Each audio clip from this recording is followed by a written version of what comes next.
Hello, my name is Mrs. Cromer, and in this video I'm going to be explaining the summer reading assignment that you are going to be completing over the book, The Adventures of Huckleberry Finn. So, in order to get started, what you first need to know is that not only will you be reading this book, but you will also be completing a dialectical journal. And this is probably something that either most or all of you have never heard before. So make sure you pay close attention to how we're going to walk through this step by step so that you can make sure that you complete this summer reading assignment correctly. It is, depending on the teacher, at least for those of you who have me, will be counted as a test grade. So again, this video will really help set you up for success. So what is a dialectical journal? I've got some key points highlighted that'll kind of hopefully simplify and create a better understanding of what it is. A dialectical journal is basically a conversation between you, the reader, and what you are reading, Huckleberry Finn. Basically, you write down passages from Huckleberry Finn that make you think, that interest you, and then you write about your thoughts. Dialect is the art of practicing, of arriving at the truth by using conversation involving question and answer. So you need to think of your dialectical journal as this series of conversation with not just Huckleberry Finn, but also any other texts that we might be reading throughout this course. So this will not be the first time that you will be utilizing the dialectical journal. And what you're going to be utilizing this journal for is to incorporate your personal responses to what you have read, ideas about concepts that might be covered in class, and especially ideas that can be covered in class discussions. Both Mrs. Peters and I utilize Socratic seminars as an important class discussion where students work together to discuss texts that we read based on questions. You've already practiced this with Mrs. Gonzagowski, and you'll be doing it again your sophomore year. So the dialectical journal is an extremely useful technique that not only helps you process what you are reading, but it also can help prepare you for group discussions. Again, I've already referenced Socratic seminars, and most importantly, it helps you gather textual evidence from the book, quotes, certain summaries, certain sections, certain instances that happen in the book for analysis. And an analysis of anything is where you question the why and you explain that in depth. You go beyond the surface level meaning. The purpose of a dialectical journal is number one, to identify significant pieces of text. There's no way that we can cover every single event, character, everything that happens in that book when we return from school. There are definite points that we're going to cover, or themes or discussions that we're going to have, but this dialectical journal also provides you the opportunity to find 20 different textual pieces that you are going to explain the significance. And again, not only will this help you process reading comprehension, but it will also help develop the analysis that you're really going to start working on your sophomore year. This is a way to take notes on what is read or what you are reading using the actual text, the book, the play, whatever it is that a dialectical journal is assigned, it helps you take notes on that. And then when you are asked to write an essay or somehow utilize the information from that literary work, you do not have to reread the entire piece. I'm always telling sophomores, whether it's honors or academic, Work smarter, not harder. You don't want to have to read this book, spend that time, and then you don't remember anything. And then we come back to school and you have to take a test. And then you're trying to either skim, review. You shouldn't have to do that. If you put in the time and the work when you go and take the test, then you don't have to spend hours each night studying, which is what a lot of students tend to do. So again, by starting off again on a good note, taking the time, thinking how you want to map this out, thinking about when you want to start reading is all going to help you be more successful for the test. I'm going to talk about that here a little bit later. So as we scroll down, here's basically the procedure for a dialectical journal. As you read Huckleberry Finn, you want to choose passages that really stand out to you. And you're going to create a Google Doc. And again, I'm going to demonstrate how to do that. And you're going to type those passages in the left-hand column. You're going to basically make a T-chart. And you always include page numbers. Then in the right-hand column, directly next to the passage that you've chosen, then you're going to write a response. And you're looking to incorporate your own ideas, your own insights and perspective, questions that you have, reflections as you kind of reflect back on that character, on that incident, on that scene, and comments on each passage. So the left column is used for notes, direct quotations, or summaries from the reading. The right is then used for commenting on those direct quotations and those summaries. Here's what's important to keep in mind. Your comments should be developed and demonstrate, especially in honors, a higher level thinking, which goes well beyond plot summary. We want to go beyond the surface. This happened, then this happened, then this happened, and move more into the why did this happen? What was the purpose of Twain's writing in this part of the book? Or what was the purpose of this character? How did this character serve as a foil to the other? How did this character, again, much more the how, the why, and really exploring that deeper. Whether you have myself or Mrs. Peters, what we are looking for is evidence that you are thinking as you are reading. For this book, you will be required to write a minimum of 20 entries. And they're split up into the first 10 entries, the first 10 passages that you select, utilizing the templates, the examples, and the information provided. And this is why I've highlighted this, pages 2 and 3. The remaining 10, 11 through 20, are going to utilize a different template and information, which can be found on pages 4 to 6. So every single dialectical journal entry is worth a total of 5 points times 20, 100 points. And this is a pretty significant grade to start off first quarter of your sophomore year. So you don't want to, if at all possible, blow this off, procrastinate, or quickly try and get it done the night before. The other important length requirement, because this is something that a lot of students usually want to know, is that for each of your journal entries, they need to be a minimum of 50 to 100 words in length.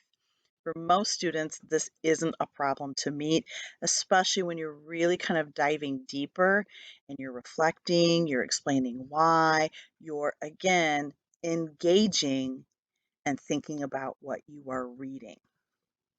So we're going to scroll down and talk about the first 10 entries. This is page 1. So We know, based on what I just gave you previously, pages 2 and 3 are the templates and the examples and the information that I need in order to understand how to do the first 10 entries. So here's an example from the book To Kill a Mockingbird by Harper Lee. You can see that we have on the left side this passage. And sometimes it'll have a direct quote from a character. Sometimes it's just a few sentences. Again, you want to pick passages that really stand out to you. And I will be showing on the Google Doc how you're going to set this up. And here's the page number in parentheses. So the passage that this student selected from the book, there was no hurry, for there was nowhere to go, nothing to see outside the boundaries of Macomb County.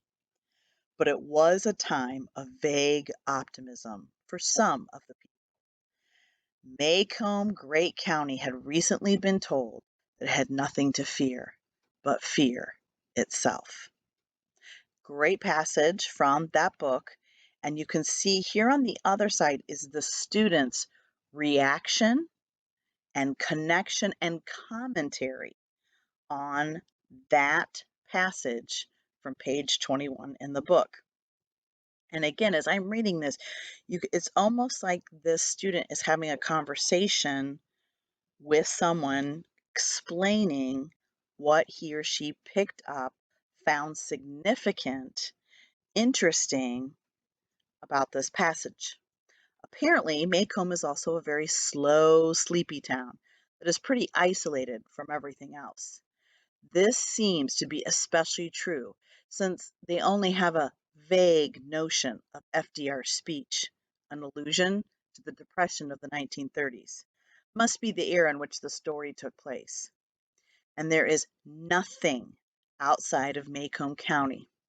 I wonder why they see the world this way.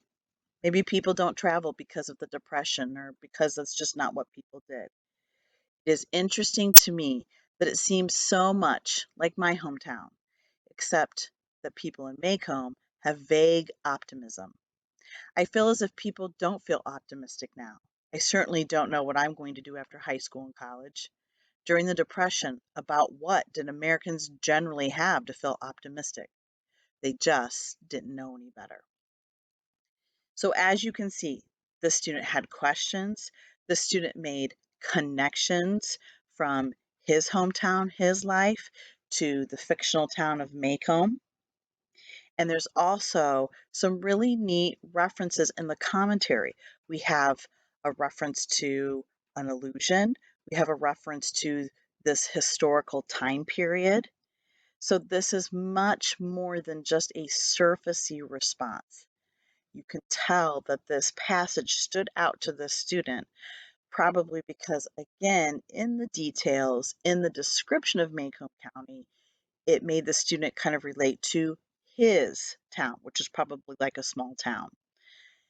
And then the student was able to, again, make connections to previous information he's learned in school, or maybe new. Maybe the student is really interested in history or just happens to know a lot of historical information. Whatever the case is, your first 10 are more of a commentary, something that you find interesting, some reaction that you have, whether it's happy, sad, disgusted, angry, and most importantly, connections.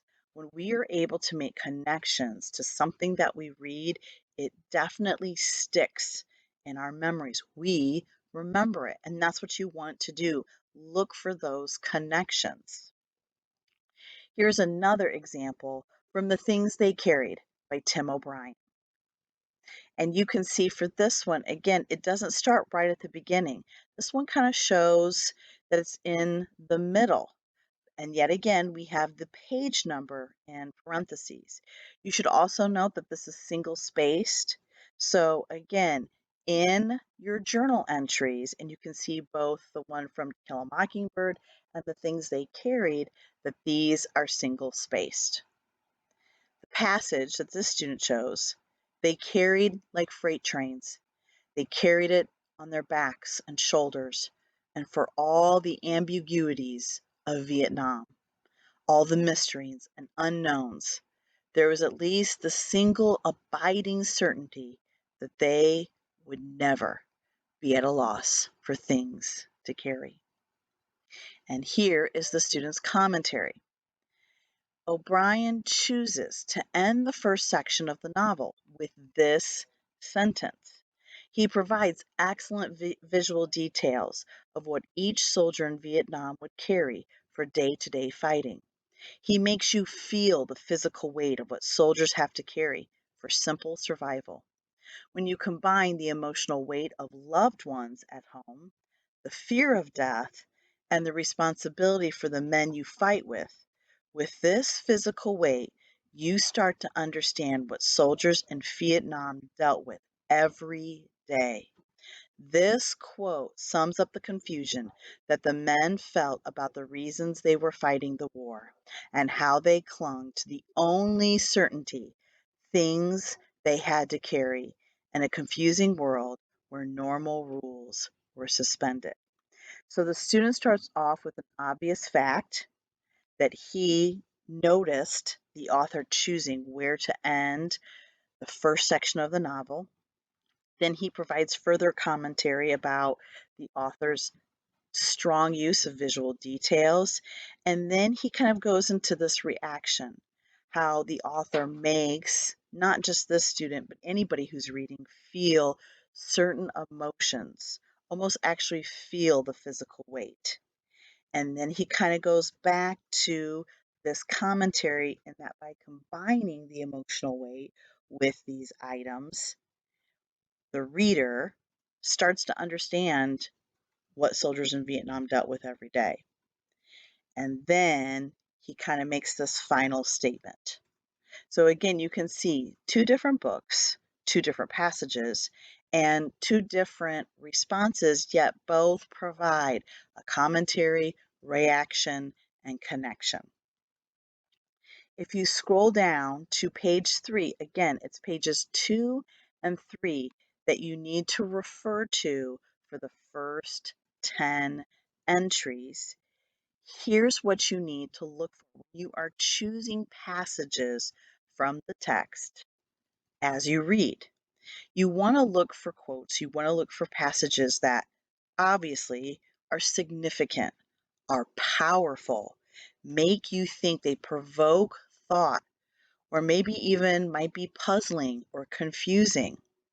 So you can definitely record, and here is a list. Any effective or creative stylistic or literary devices. In the first example, the student referenced an allusion. Number 2 is definitely connections, passages that remind you of your own life or something you've seen before. The third, structural shifts or turns in the plot. In the second student example, that's what the first sentence is in the commentary, reaction, and connection part, where the student observes, notices how that first sentence or how that sentence ends the first section of the novel. That's significant. The fourth type of quote, again, that you're looking for, a passage, something that makes you realize something you hadn't seen before or something you've never realized until you read that passage. Any patterns that you see, do you see this reoccurring image, idea? Do you see a reoccurring color? Is there a reoccurring symbol or motif? If you don't remember what a motif is, look up the definition, look up examples, and that will be a big help. You can also choose passages that have confusing wording, confusing language, any vocabulary that you're not familiar with, and then you can utilize Google to search that vocabulary or maybe that confusing language and incorporate that in your explanation. Definitely any events that surprise, shock, and or confuse you as you're reading, like what's going on? This doesn't make any sense. And or passages that illustrate really focus on a particular character and or really focus on a specific setting, a time and place. And that's first and second example, the first, there's really a passage that in the student's analysis mentioned the time period. That's significant to notice that. You're going to have certain characters. Some are minor, some are major. And there may be a passage that's really emphasizing, really illustrating something about that character. I will be extremely honest. As you're reading Huckleberry Finn, you're going to have particular characters that are going to be illustrated in a certain way or in a certain light. And you're going to have a variety of settings that Huck Finn and Jim end up on their journey.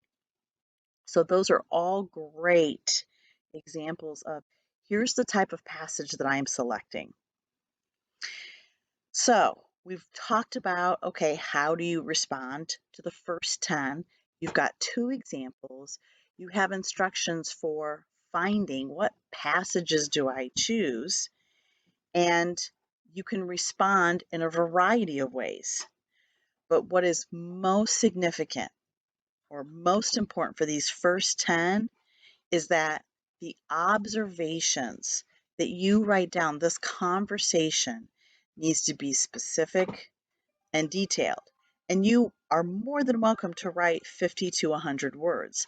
Some passages, 50 to 100 words is going to be a stretch at times. You're really going to feel a struggle. And then other passages, you could go on for another 100 words. It kind of depends on the passage that you choose. Basic responses are raising questions, giving personal reactions, discussing words, ideas, or actions. Tell what it reminds you of from your own experiences. That's that connection part. Write about what it makes you think or feel. And do you agree or disagree with either a character and or the author? Here are some hints. On the left-hand side, you can see some sample sentence starters. These can be a great help. Some students like them. Some students are strong enough in their own writing that they don't need those. But you definitely kind of want to focus on these higher level responses. Again, these help you go further and go deeper. You're analyzing, you're making connections, you're discussing words, ideas, or actions. You're just not saying, well, here's what this is, and then moving on, but you're actually having a discussion. You consider a certain event or description from maybe a perspective of a different character. And again, there's back to that analysis. So these are going to produce that higher level response and should, depending on how well you word them, a either 4 or perfect 5 score on each entry. So now let's talk about the last 10. This will be numbers 11 through 20.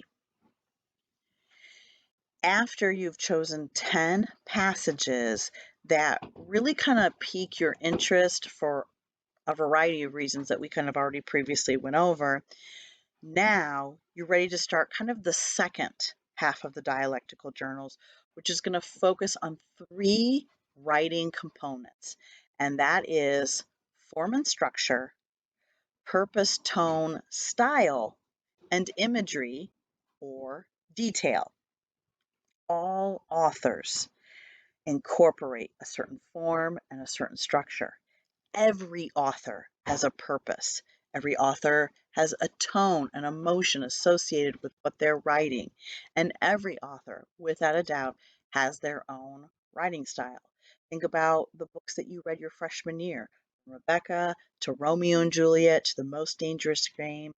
Each one of those authors had a purpose, and they definitely had their own style of writing. And then finally, what makes writing worth reading is the imagery, the words that paint pictures where we can see, touch, taste, feel what that author is writing. And that is also incorporated not just through images, but the details. and the details are always important. So as you scroll down, you're going to see that you have templates for, again, dialectical journals 11 through 20. You can choose when you focus on form and structure. Notice again where it says right here, at least 2, or you can have 4 passages that you choose. It's up to you. But you need to have a minimum of 2 passages from Huckleberry Finn where you are analyzing Mark Twain's form and structure. Between these 3 templates, here's template 1 of 3, focusing on the author's form and structure, to template 2 of 3, focusing on the author's purpose, tone, and style, to finally template 3, imagery and/or detail. You need to have a total of 10 dialectical journals. Dialectical Journal 11 through 20. Again, this is the second half of your summer reading assignment. So you could have 4 passages that focus on imagery and/or detail. You could have 2 passages that focus on purpose, tone, and style. That puts me at 6. So then I would need 4 passages on form and structure. Or I could start out with 3 passages focusing on form and structure, 3 passages on purpose, tone, and style, 3 passages on imagery and/or detail. That gives me 9, and then I could pick 1 more of my choice. Or, to give you one more example, I could start with 2 passages, then I could have 4, and then 4 from this one. So it's a combination of these 3 writing structures, or not writing structures, but characteristics, and you have to have at least 2 of each form. But obviously, you're going to have more of one or maybe even 2, depending on the passages that you select. So again, you want to, just like we went over for the first 10, do not include these bullets. Your passage is going to look just like the example that I showed you for To Kill a Mockingbird and the things they carried. So again, you do not need this bullet point, and you're just going to single space that passage. And then you need to focus on the form of the writing and the structure of the writing. So here's some questions to kind of help you out. What is happening? And again, you don't need to go into great detail. Mrs. Peters and I have read the book. What is the time, or how much time is being covered? Is there patterns that you notice that Twain tends to utilize in the structure and the form of his writing? That's what this template is focusing on. You can also Google what is form in writing, what is structure, and that will also give you some specific examples and maybe some definitions that will help you understand. You will not need, again, your passage will be in one box, your commentary will be in the next, and I'll show again how to start setting this up on a Google Doc. The second writing characteristic that you're going to focus on, which is template 2, is you need to have anywhere from 2 to 4 passages focusing on the author's purpose, the author's tone, and the author's writing style. So again, you're not going to need those bullets. You're going to have your passage, your quote. You need to have page numbers in parentheses, just like we had, or I showed you at the top for the first 10. And here are some, again, guiding questions. As far as the author's purpose, Twain's purpose, what is Twain trying to accomplish by what he includes in this book? Twain is considered one of the greatest, most significant, and influential authors in American literature. So what is he trying to accomplish in this book, Huckleberry Finn, that follows the adventures of Tom Sawyer, which you may have read in middle school? Look at the second kind of guiding question. What argument, what point, what social criticism, what is this author trying to get across? What point is he or she trying to make? What argument is he or she trying to make? Another guiding question, what is that author's attitude toward the subject that he or she is addressing in the book? What is Twain's attitude toward, and there are several subjects he addresses. Finally, how is tone? This is the emotion associated with a book, a story. How is the tone of the author or of the piece revealed through, and these are two terms you may not be overly familiar with, but diction and syntax. And to give you a simple explanation, again, I would highly recommend doing a quick Google search. Diction is all about the choice of words, word choice.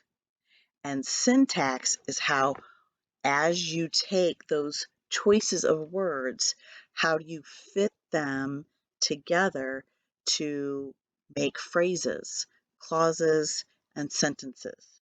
So diction and syntax is definitely something that will be addressed after Huckleberry Finn. So it's good to have that exposure now so that you understand what those two terms mean.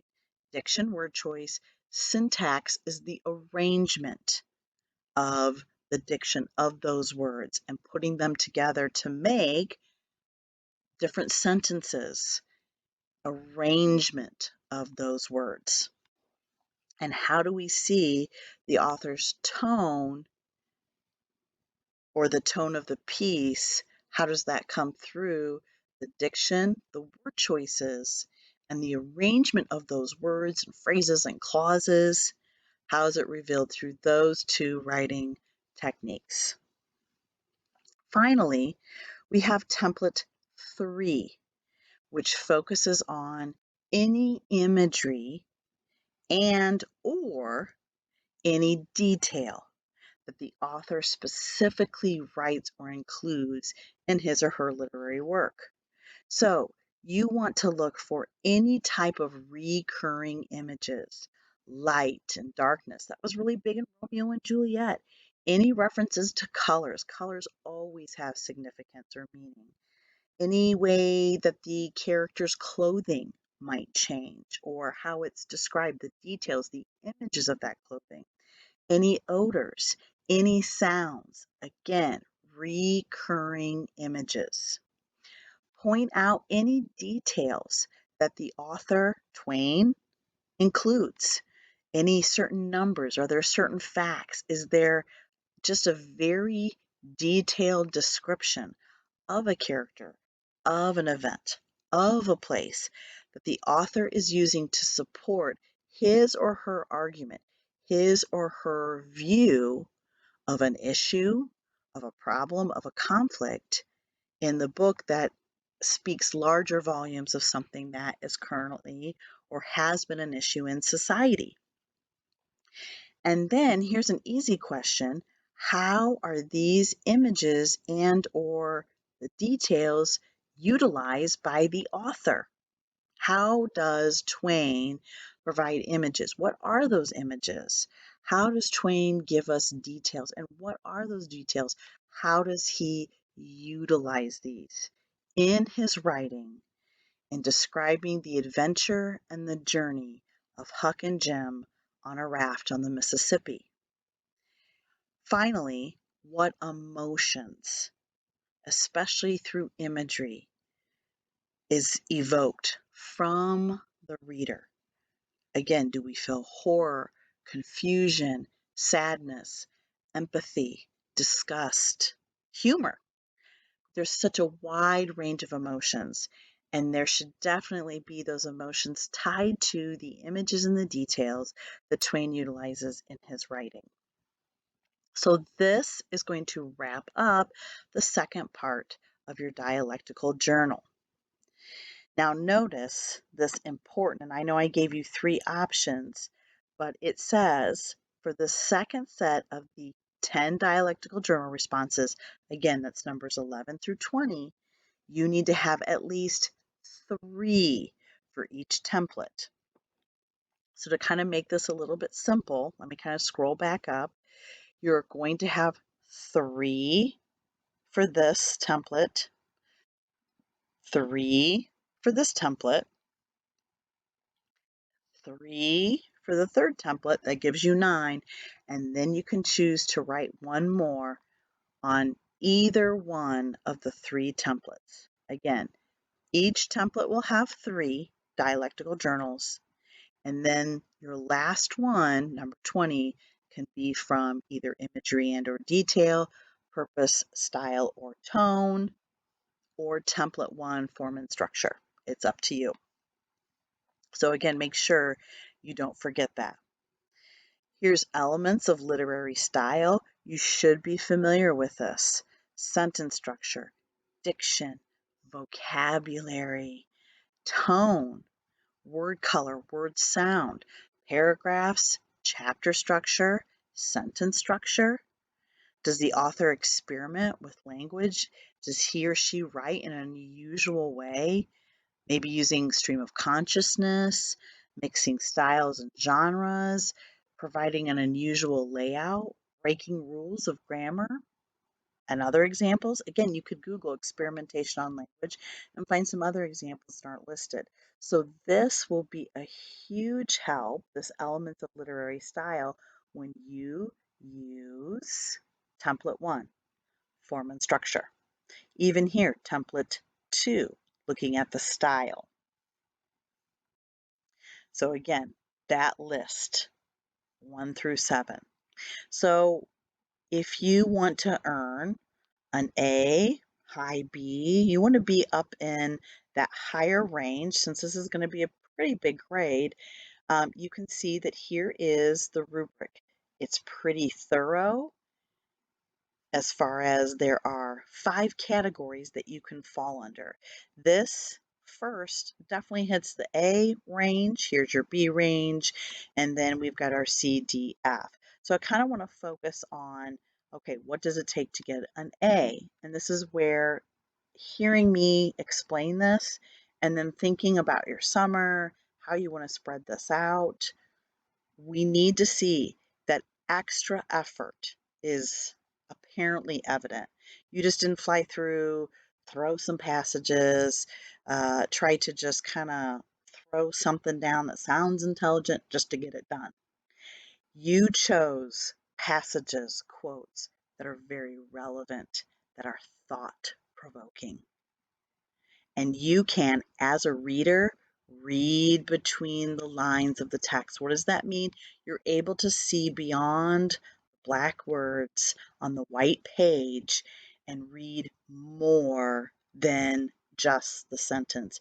There is something that the author has going beyond the lines in black print, and you are able to see beyond that. You definitely show that you can take the meaning of the text and apply it in a universal sense. Even though this book was written several years ago in a different time frame, do I see meaning that applies universally today in 2020, and not just maybe in America, but across the world? You are able to demonstrate that you create new meaning because of the connections that you have made between your own experiences, other books, other classes, and Huckleberry Finn. This is probably, for most teachers, one of their favorite moments when a student is able to do this on their own. They read something and it makes them think of a topic they discussed in another class, in another grade, maybe another book that they've read, and they make those connections. And you create new meaning that shows, again, that deeper level of thinking and connection. And when we read your dialectical journals, again, those that score in the high, it's like you are carrying on a dialogue with the writer. It's like you're talking to Twain in person as you're reading his book. And you question what he writes about, you agree, you maybe disagree, which is completely fine. Maybe you appreciate, or you might object to what is in the book. You're carrying on a conversation, but it's through your writing.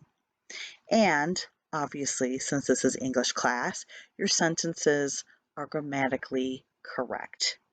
You can read the other descriptions, but it's pretty evident what needs to happen if you want to score in this A range. So now that we've kind of have gone through this 6-page explanation, which sometimes can be a little daunting, but you can see all the examples, you can see what's provided to help you be successful on these. Let's go to how do I create this document, this dialectical journal. And one more point that I want to add, here's my recommendation for when reading a book. I think it's good for students to, when summer's over, take a break from school. Enjoy Netflix, enjoy staying up late or playing video games or going on vacation or whatever it is that you are planning to do in the summer. Everybody needs a break. Teachers, students, everybody. But then start figuring out, okay, you definitely don't want to procrastinate because it's the worst position to be in a week before school. I got time, and then it's 2 days before, and you're trying to get this done. It can be done, but it's not a fun assignment to leave to the last minute. I recommend a couple of things. When I am reading, you can see here, I've got tabs.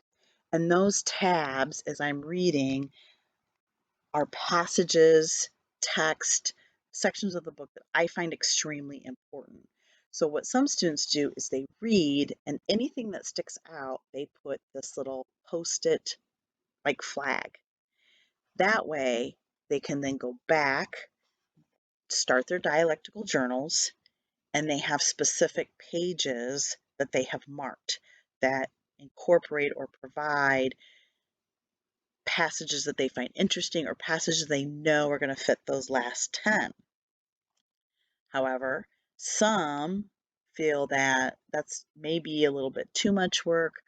I want to go ahead and, as I'm reading, find passages, or when I find one, go ahead and complete my dialectical journal right then and there.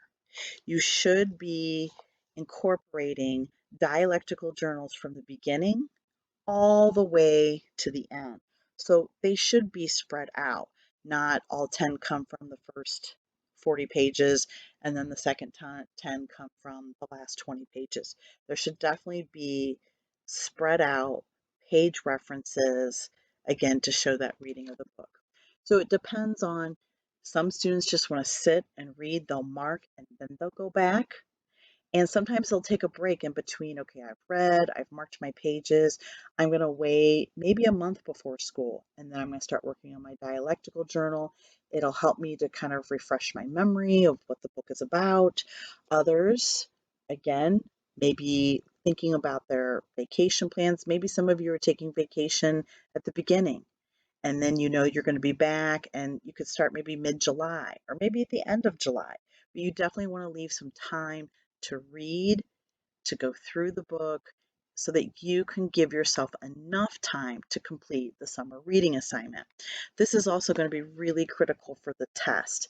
And I want to pull up just the instructions, because this is actually what you're going to see on the test, probably the second or third day of school when we return. So let me go ahead and pull this up.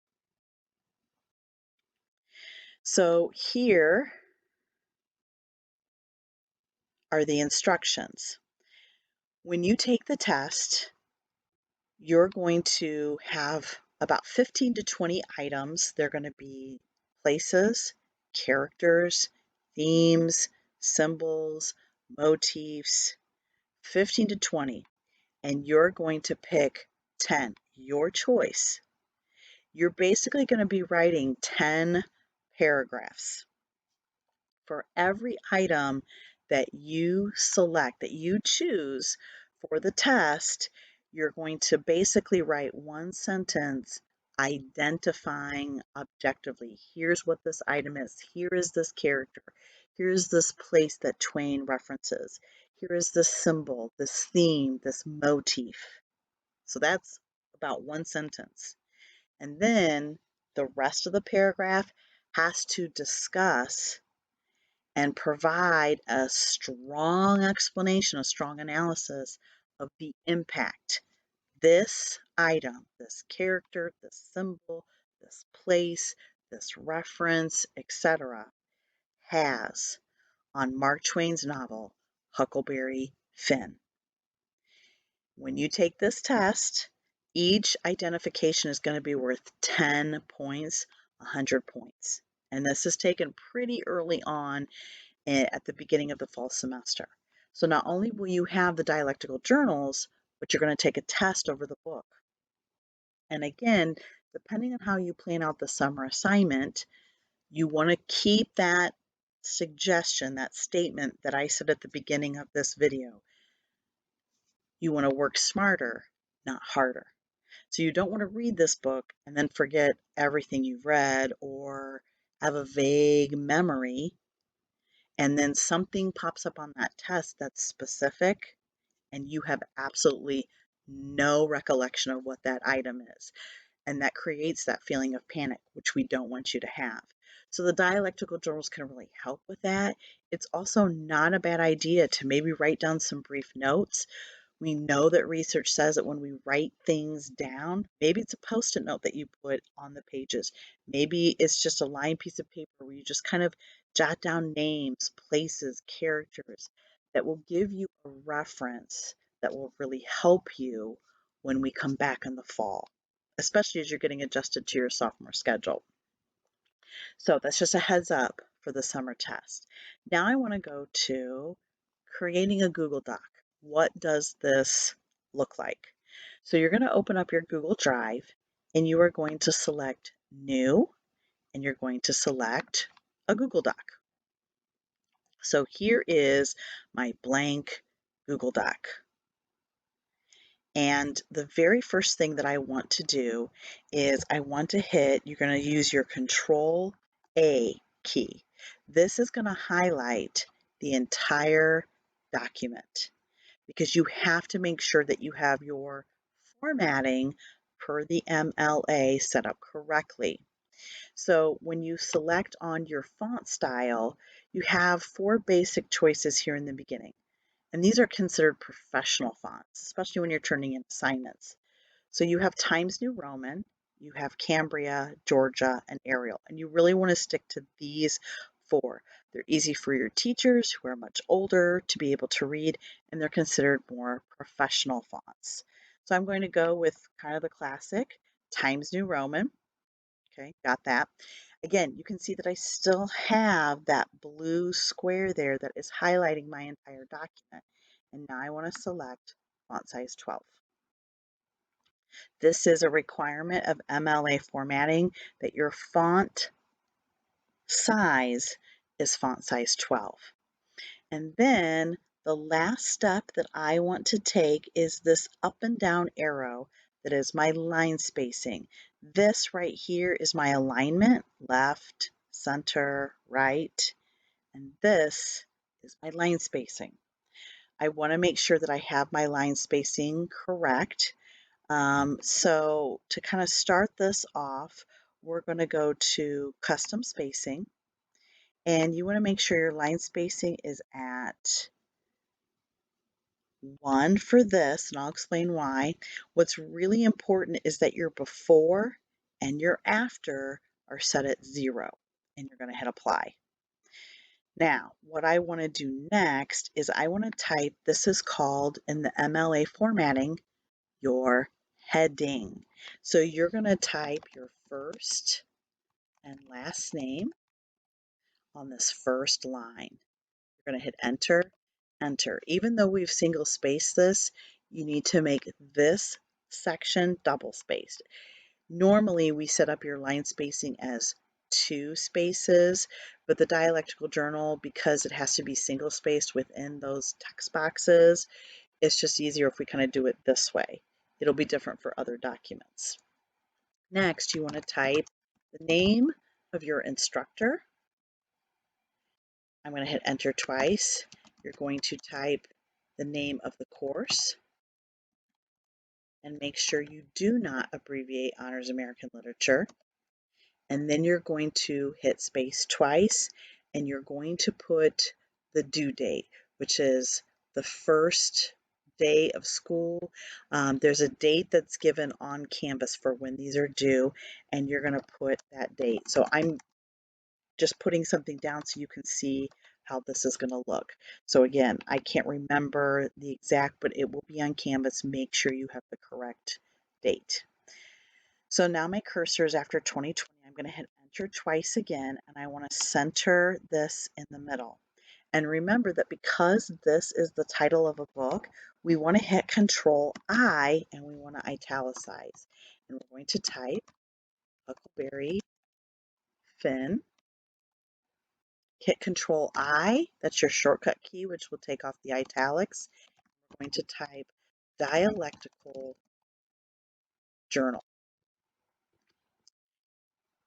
Before we create the actual chart, we're going to add in our, what's referred to in MLA as our header.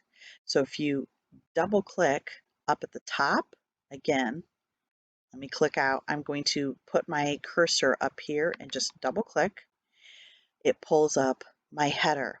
Now, what your Google Doc and even a Word document will do this is anytime I click into my header or open up a blank document, it has an automatic format for my font style and my font size.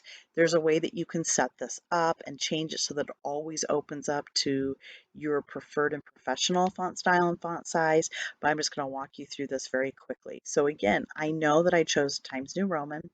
And again, you have to maintain that font size 12. I actually want to align this over to the far right. I'm going to type my last name. I'm going to hit spacebar once, and then you're going to go into the insert, and you're going to scroll right down here to page numbers. And you can see that you have 4 main options here, and we want to select this very first option in the top left. This inserts your page numbers for you. It keeps it font size 12 and Times New Roman, or one of the 4 professional font styles, whichever one you chose. I can just click out and put my cursor down here. I'm going to hit enter, enter. Again, we're still keeping it that single space. And now I want to insert a table. So we know that we have to have a T-chart. And so what I'm going to recommend doing is to, let's see here. I'm going to start out with 2 rows and 3 spaces. So what I'm going to put up in this, I'm going to highlight this first row, and I want to make that centered.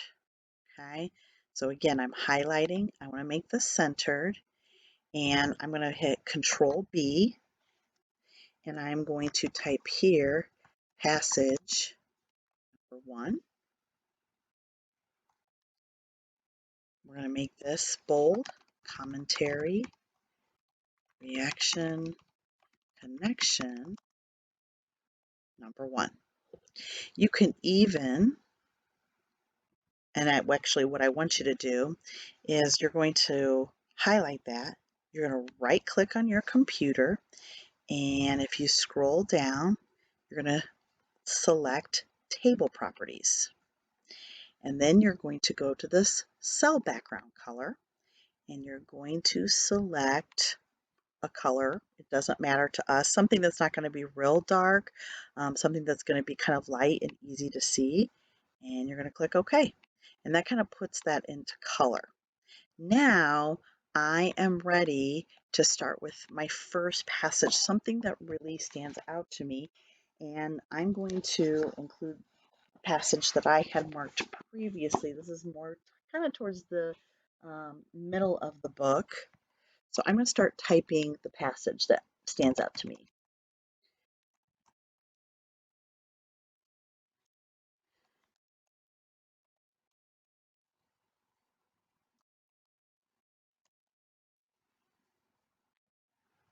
So here's the completed passage that I chose from. And again, we don't want to forget that we need to include the page number, which is just the parenthesis 117. Before I show again the other part, I did notice that when you type the title and I hit enter twice and I insert the table, there's another space that's entered. So it's almost like I have 3 spaces. So if I put my cursor right above this table and I hit enter, then it aligns more with the double spacing that I have previously. All right. So I have my passage, and again, I want to pick passages that are going to promote that deeper thinking, that are going to pull more from me as I'm providing that commentary, that reaction, and that connection. So over on this side, again, maintaining that single spacing, I want to provide commentary on this specific passage. I definitely have a reaction to this group of men that are saying, kill them, to these boys from the river, or that have jumped into the river and they're already hurt.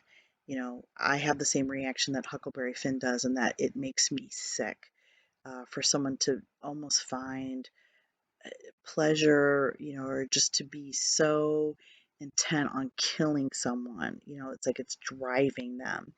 And, do I have connections to maybe, same situations in our society today? Yes. So I want to start typing again, maybe starting with a commentary and then kind of moving into a reaction and a connection. As you can see on the left hand, or excuse me, the right hand side, I have typed a reaction to this passage. And again, this is just one example that I am including. Some passages I'm going to have a stronger reaction. This is a passage that I have a very strong reaction to. Other passages, I probably will have that 50 to 100 words. And remember, I referenced this previously in the Dialectical Journal assignment. So you're going to have a certain length variety in each response, because some of the passages you're going to feel a lot more strongly about, and others you find something that's interesting, but you don't need to go into depth.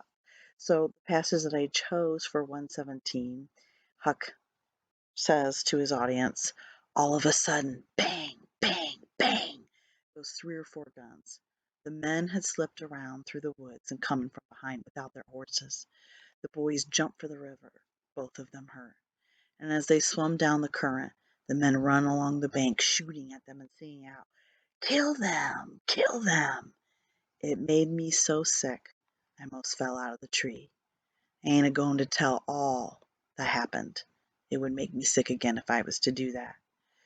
I wished I hadn't ever come ashore that night to see such things. I ain't ever going to get shut of them. Lots of times I dream about them. In this particular passage, we see the result, or the culmination of a feud between 2 families that ends in a violent manner, resulting in a strong reaction not only from Huck, but from the audience as well, or at least it should invoke some sort of emotional response. When I think about men hunting down boys, it is immediately clear to me the age difference when I consider the term men versus the term boys. And I find myself wondering and questioning why men, who are supposedly more mature, would so passionately say or sing loudly, kill them. Generally, the word sing has a positive connotation, and yet it makes me ill to read these two simple words with heavy implications. How can any human being derive pleasure from killing or taking the life of another human? And then I realize in the next sentence that Huck informs his audience that he isn't even going to reveal everything that happened because he would be sick again, that he wishes he had never even come ashore because of what he witnessed with his own eyes, and that he will never be able to block the image out of his mind or his dreams. Clearly, this indicates that what these men did went beyond kill them, and I'm okay with not knowing all of the gory details.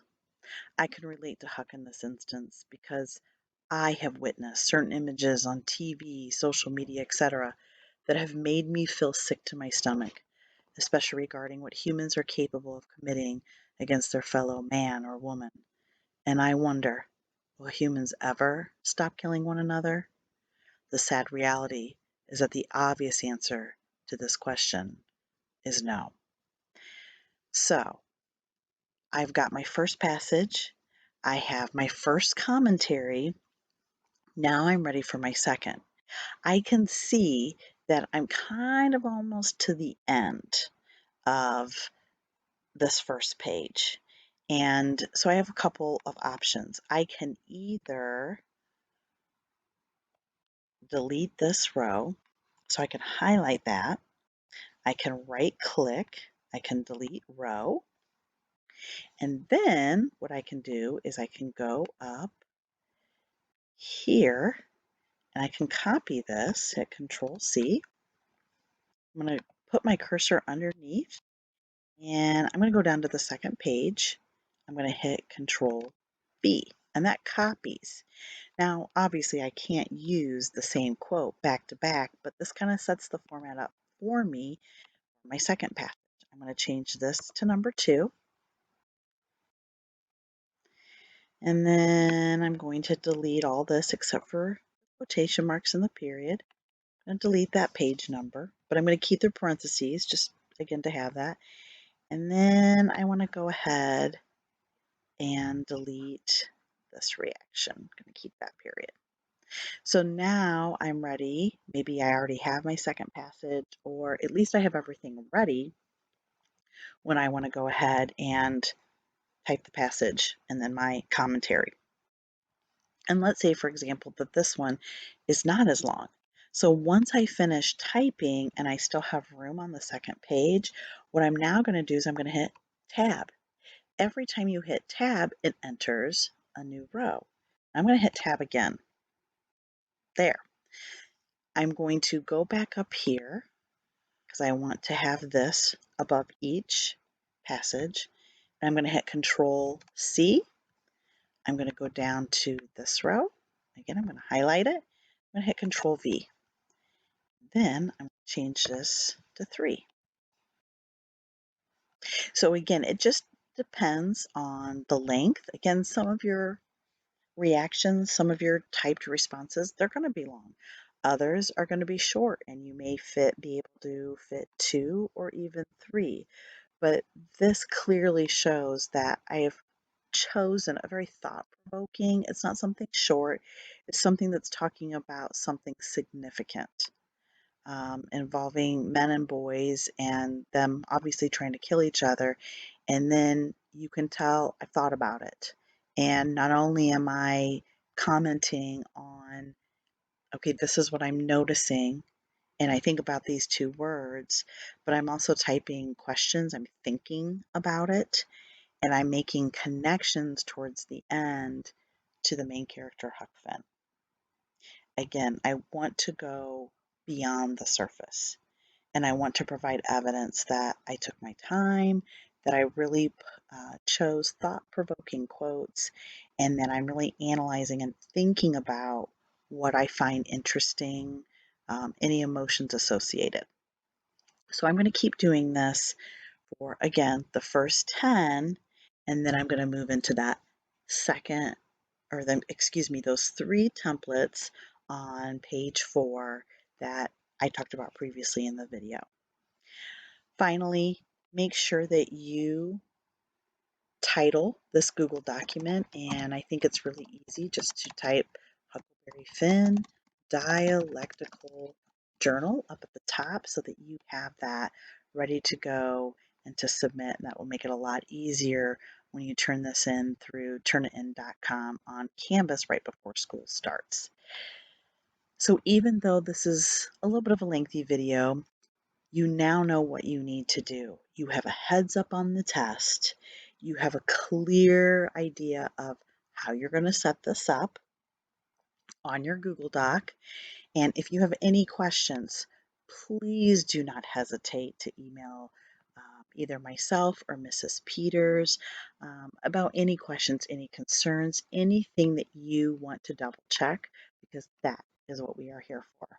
I hope that each and every one of you enjoys Huckleberry Finn as much as Mrs. Peters and I as you read the journey of a white boy and a black runaway slave on the Mississippi River. Enjoy, and we look forward to seeing you in the fall of 2020.